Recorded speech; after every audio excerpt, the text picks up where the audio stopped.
हम सब जनप्रतिनिधि हैं महोदय। जब हम अपने अपने क्षेत्रों में जाते हैं, आप भी जानते हैं, दूर दूर से हमें दिख जाता है कि मनरेगा का कौन मजदूर है।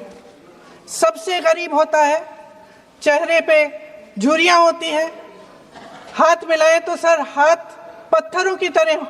हाँ सर, मैं कर रही हूँ, पहुंच रही हूँ, मुझे पहुंचने दीजिए। नहीं, 1 मिनट लूंगी, मुझे पहुंचने दीजिए। सर, उनके हाथ पत्थरों की तरह कठोर होते हैं क्योंकि इतनी मजदूरी करते हैं। तो सर, मेरा जो इस बिल पर ऑब्जेक्शन है, सर ये जो कानून है, इसके तहत हमारे गरीब भाई बहनों को जो रोजगार की कानूनी गारंटी मिलती है, जो अधिकार मिलता है, वह इस योजना में मांग के आधार पर संचालित होता है। मतलब जहां जहां रोजगार की मांग है, वहां इस योजना द्वारा 100 दिनों का रोजगार अनिवार्य है, देना अनिवार्य है। इसके साथ साथ केंद्र से इसके लिए जो पूंजी जाती है, वो भी मांग पर आधारित होती है। यानी कि इस योजना के लिए जितने पैसे जहां भेजने हैं, कितने भेजने हैं, वह जमीनी परिस्थितियों पर आधारित होता है और मांग के आधार पर निर्धारित होता है। सर, इस विधेयक की अनुसूची 1 में उपनियम 4(1) और 4(2) द्वारा केंद्र को इजाजत दी गई है कि वह पहले से ही निर्धारित कर लें कि कितनी पूंजी कहां भेजी जाएगी।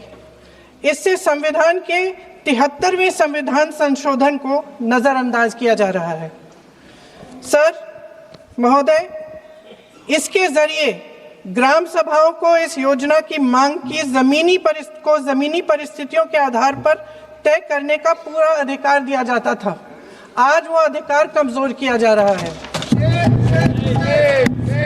सर, आखिर बात है, 1 मिनट, जब आप इस पे पूरी डिटेल चर्चा हो तो आप डिटेल बोलना। इस पे आपकी पार्टी शुरुआत है सर, अभी ये शुरुआत है।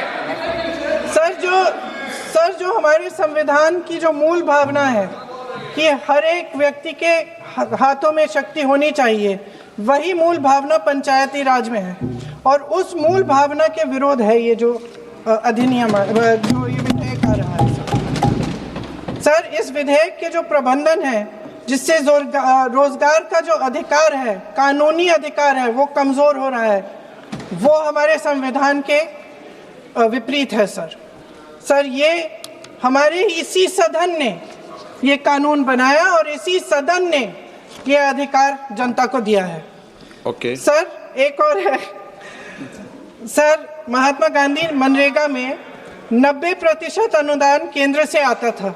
इस विधेयक द्वारा ज्यादातर प्रदेशों में अब 60% आएगा, इसको घटाया गया है। ओके। सर, इससे प्रदेशों की अर्थव्यवस्था पर बहुत भार होगी और खास तौर से ये वे प्रदेश जिनकी अर्थव्यवस्था पहले से ही केंद्र की ओर से जीएसटी के बकाये के इंतजार में है। ओके, माननीय सदस्य। हो गया। सर, इस विधेयक द्वारा केंद्र का नियंत्रण बढ़ाया जा रहा है और जिम्मेदारी घटाई जा रही है। सर, जो 100 दिन का अधिकार आपने 125 करने की बात की है, लेकिन इसमें वेतन की बढ़ोतरी, आपकी जो मजदूरी की बढ़ोतरी है, इसकी कोई बात नहीं है। माननीय सदस्यों।